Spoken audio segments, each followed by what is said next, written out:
What's going on, guys? It's Brian here again, and today is a long-awaited review of the Sigma MC-11 adapter on the Sony A7iii.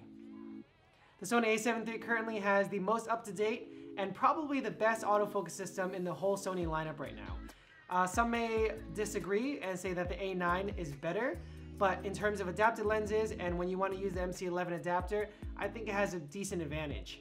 The Sigma MC-11 adapter currently has the latest firmware update at 2.0, as well as their lenses also at 2.0. So if you guys have the USB dock, definitely plug it in to get the best features and the best updates out of this autofocus system. The fact that Sigma has updated everything up to the 2.0 firmware, as well as the Sony A7iii having the most up-to-date software as well, and the most up-to-date autofocus system, this makes it probably the best combo yet for adapted lenses. There have been plenty of tests done on the Sony A7R II, Sony A7R III, the Sony A9, and there are a few on Sony A7iii as well. But I'm not going to do any scientific tests today. I'm not really into that kind of stuff. I don't really have time to set up an object here and an object there and then just go back and forth. That's not really how real photography works, and that's not really how real life situations work out. You know, you can have perfectly good or perfectly bad autofocus while you're setting up these tests, but then in real life, it might actually perform better, and that's actually what I found out when I was testing this. I do have a feeling that the Sony A7iii does fare better than the other two top-tier cameras in the Sony lineup because of its autofocus system update. It combines the best of both worlds from the A9 and the A7R III, 693 phase detection points from the A9, and then 425 contrast detection points from the Sony A7R III. I have a feeling that's why some people are getting better results out of the Sony A7iii than they are out of the Sony A9 or the Sony A7R III, especially with the Canon lenses. I feel like that's part of it. So I do have the 35mm 1.4 art lens, which is one of my favorite lenses of all time. And I also have the Sigma 85mm 1.4, both lenses that I do own, and two of my favorite lenses of the Sigma lineup. I have owned other lenses, and these are definitely some of my favorites and some of the sharpest. I also tested a bunch of Canon lenses. I have my own Canon 70-200 2.8. I also used to have the Canon 50mm 1.4, which I also tested. I've tested the Canon 50mm 1.8, the 24-105mm L lens, the 24mm 2.8, I believe, and a couple other lenses that I was happy to be able to rent from Song Camera, the camera shop that I showed you guys a couple videos ago. So thank you guys for letting me borrow those lenses and test them out really quickly. So for these two lenses here, for the Sigma, the 35mm and 85mm, I did take a bunch of shots with them because I do own them, and I was really happy with the results. Same thing with the 70-200. 70-200 had awesome results, and I'm not sure why some people are not having great results with the Sigma MC-11 and the 70-200, but for me, the 70-200 has been amazing. Some of the other lenses I'll get into a little bit later, but those I've had less success with. I definitely say that the 70-200L is probably the best one so far. Okay, so before I continue talking any further, let's just jump into the computer. I'll show you a bunch of the test images that I shot and what I thought about them and why they did work and why they didn't work and what I love about them and what I hated about them and just my overall thoughts about them. So let's just jump into Lightroom. I've got a bunch of images set up, and we'll just go through them together.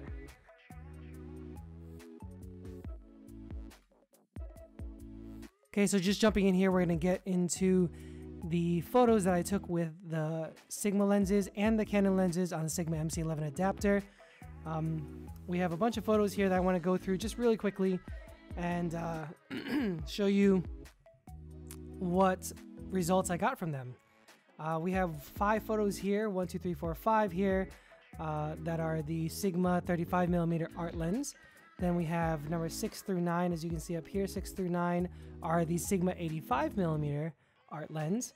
And then we're gonna get into the Canon lenses, a bunch of these shots here from 10 to 18. These were all taken with the Canon 50mm 1.4. And then these later ones here were all taken with the Canon 70-200mm L lens. These were the lenses that I owned, and then these later ones from 29 to 35, these were all taken with lenses that I borrowed from Song Camera. Okay, as you can see here, we can look at the specs here. I'll show you guys the specs for all of these. This is 35mm art, taken with the Sony A7 III with the version 1.01 firmware update. Everything's up to date on both the camera and the adapter, as well as the lenses. Okay, it's just jumping in here. This is the first of the Sigma 35mm art lens photos, and I gotta say, all of these photos here are super tack sharp. I took a bunch of photos, and these are just the best ones that I chose, but in general, look at this. The pictures are just super sharp. Great out of focus. These are all taken with the lowest aperture as well, just so I can test them out. As you know, 1.4 can be quite tricky to get focus on, but as you can see, the Sony A7 III did an awesome job getting super pin sharp focus, all using face detect and eye detect. Eye autofocus. This here, I just took a quick shot of the T. As you can see here, it's super blurred out. Again, we're at the 1.4 aperture. And I just want to show you the texture that this caught. I just aimed for the middle of the frame here. I think I did spot focus on this one, aim for the middle of the frame, and it grabbed this area right here.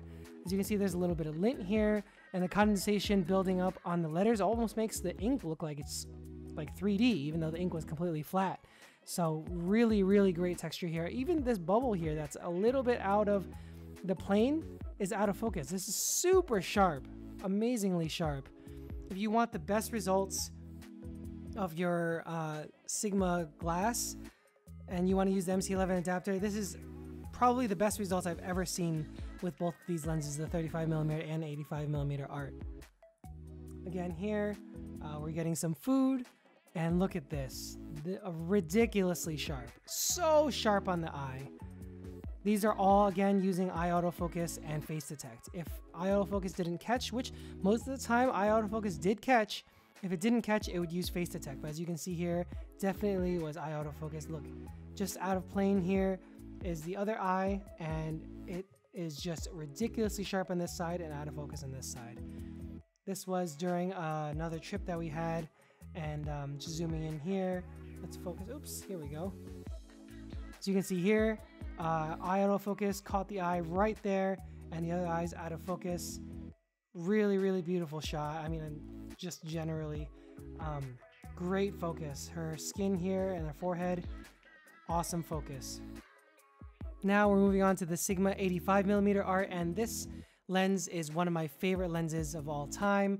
I wanted this lens immediately as it came out, but I had to wait a little while and save up for it. But this lens is beautiful, and I had super sharp images on my Canon camera, but as you'll see here, I had amazingly sharp images on the Sony A7 III. Now also, most of these images are straight out of camera. Some of them I just added a little bit of exposure and shadow. I upped the shadows a little bit just so you guys see the images a little better, but otherwise I didn't tweak the images at all. I didn't do any sharpening. Here, this was incredible. This is eye autofocus. Both eyes are basically on the same plane here, except this eye is a little bit out of focus because this eye is just a little bit closer. As you can see, eye autofocus worked awesome. Really, really awesome with the Sigma 85mm art. Just show you the specs here.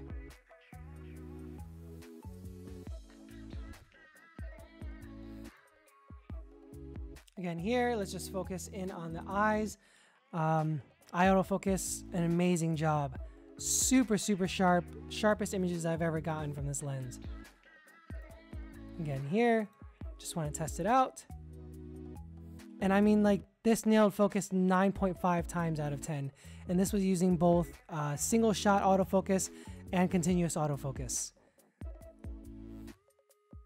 And this is one last shot with 85mm. I just wanted to get some foreground objects and then use eye autofocus on that. And of course, the camera did catch the eye right here. Super sharp. Really, really good. Even with the foliage and stuff in front here. And just for good measure, I want to do a quick video test for you guys using the Sigma MC-11 adapter and the Sigma 35mm art. From my short tests, the 35mm art and 85mm art performed really well. I have no reason to believe that the other art lenses would not perform just as well using autofocus on the A7 III. I basically put it on there, used continuous autofocus, set the A7 III onto my Steadicam, and just had Gabby walk at me and away from me, and I just tried to keep it as steady as possible so that the camera could stay focused.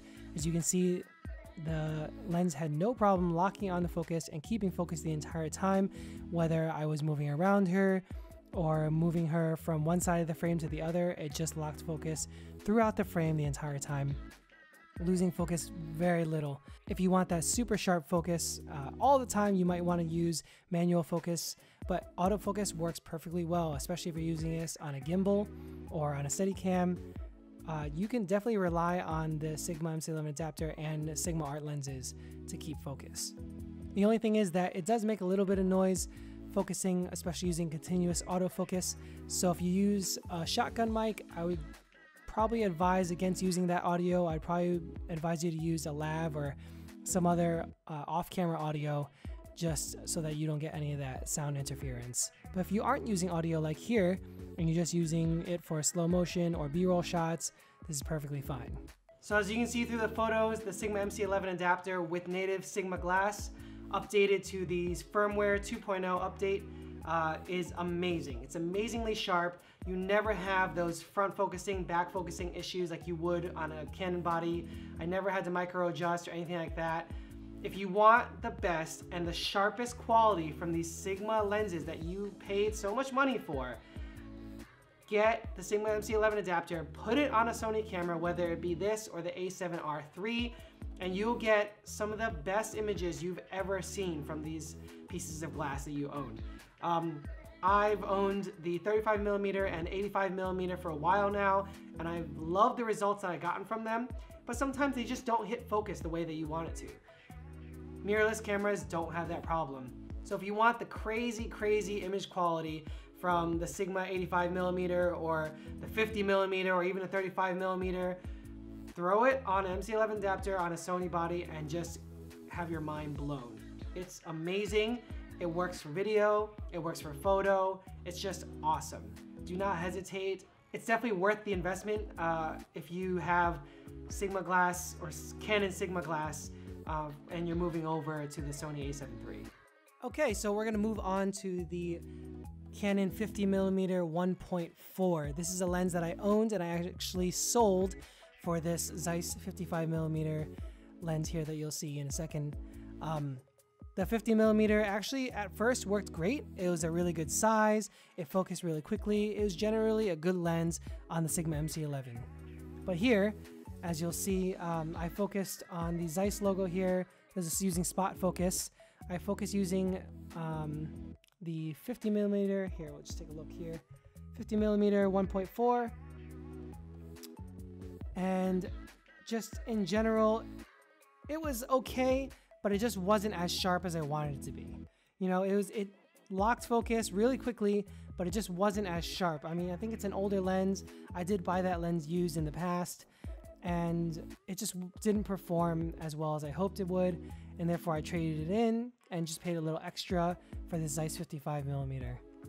I focused here, and as you can see, it pulled focus really well, but it just doesn't have the same kind of image quality that you would expect from such a advanced sensor as this. You know, like I focused here and it just didn't catch focus the way that I wanted it to. You know, it's just not as sharp as I wanted it to be. Now this is a comparison to the Zeiss 55mm 1.8. And again, this is actually, both of these lenses were shot at 1.8 just to make it fair. And look how sharp this is compared to the Canon one. This one compared to the Canon one, it's just not as, the Canon one just wasn't as sharp as the Zeiss. This is just superb image quality out of the Zeiss.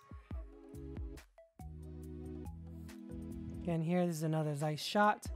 Just so sharp. I mean, I just wanted something that could resolve the image way better with such an advanced sensor. That being said, though, I did go out and take some actual real life shots, and we went out to a store And this was using eye autofocus and face detect. This might have been a face detect shot, but regardless if it's an eye autofocus or a face detect, it did a really great job, really sharp, just not as sharp as I wanted it to be. But again, hey, it worked. It really worked. Again, here, even with her eyes closed, it used eye autofocus. Look, this could not have been face detect because it would have gotten more in focus if it was face detect. This one hit her eye right here. Even with her eyes closed, it found her eye. Pretty good. It was pretty good results. This one's a little bit softer. I think this might have used face detect as opposed to eye autofocus. It didn't hit the eye exactly. It got more of the mouth and the nose. But in general, if you want a cheap lens and you already have a 50mm, I would say you don't need to trade it in. But the thing is, when I was shooting this, I shot this shot a bunch of times, and this is the sharpest that I got out of the different photos that I chose. It just wasn't as sharp as I wanted it to be. In addition, I also had a problem where the screen, two problems. One time the camera just froze on me when I was using 50mm 1.4. It just completely froze on me. I had to turn it off and turn it back on. The second time was a little bit after I took this shot. The screen went white. I was reviewing the photo and the screen just went white. I could barely see the photo behind this masked screen of white, but I had to turn off the camera again and turn it back on, and it just went back to normal. But it just was something I just didn't want to deal with. It was just another factor as to why I wanted to sell that lens. So, I mean, it was a good lens. If you have this lens, it'll work fine. You just have to be careful. It doesn't always pull focus perfectly, and you just have to be careful of the freezing. You know, you can't rely on it all the time. So these next few images were shot with the 70-200.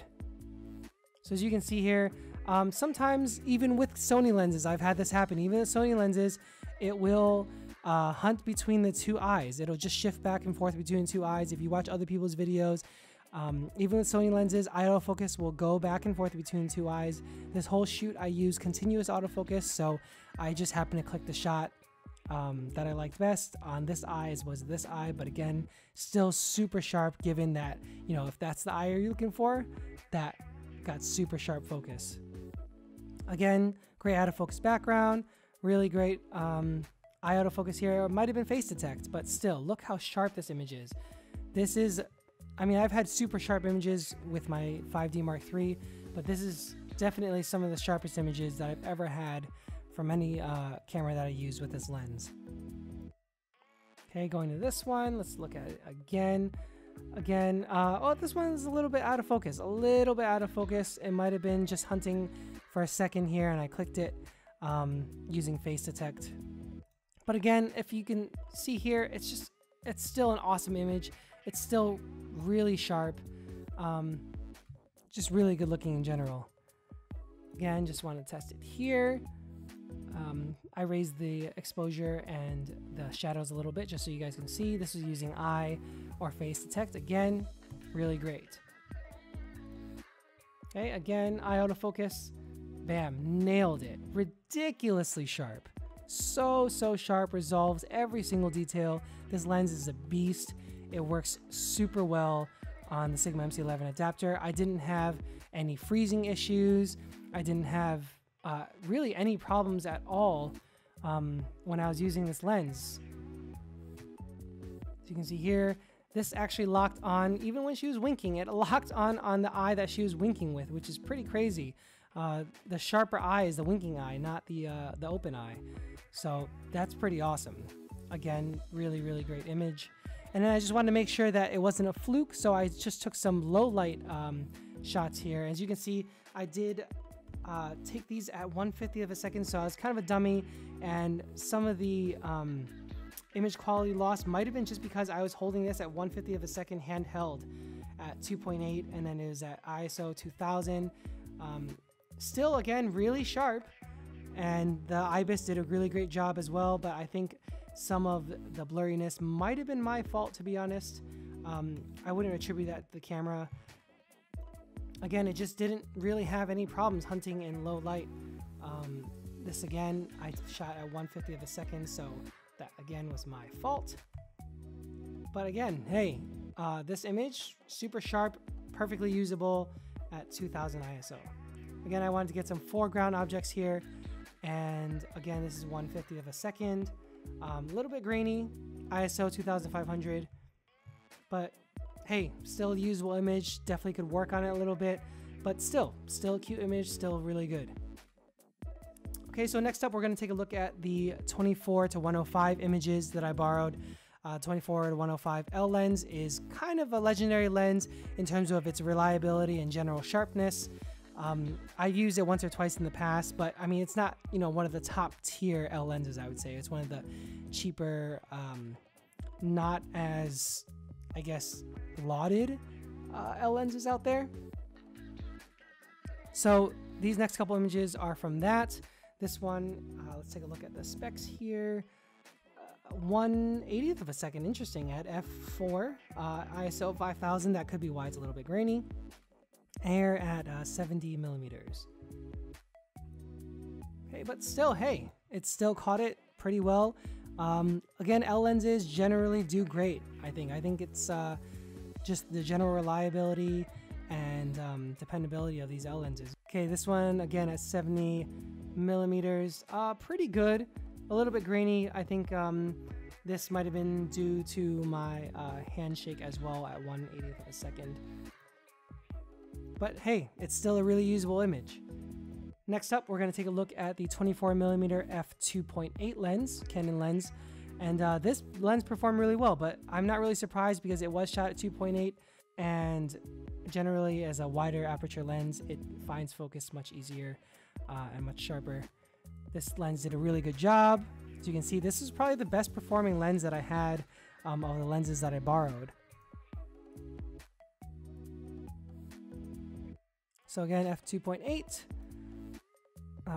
24mm lens. I guess it caught this eye as opposed to this eye.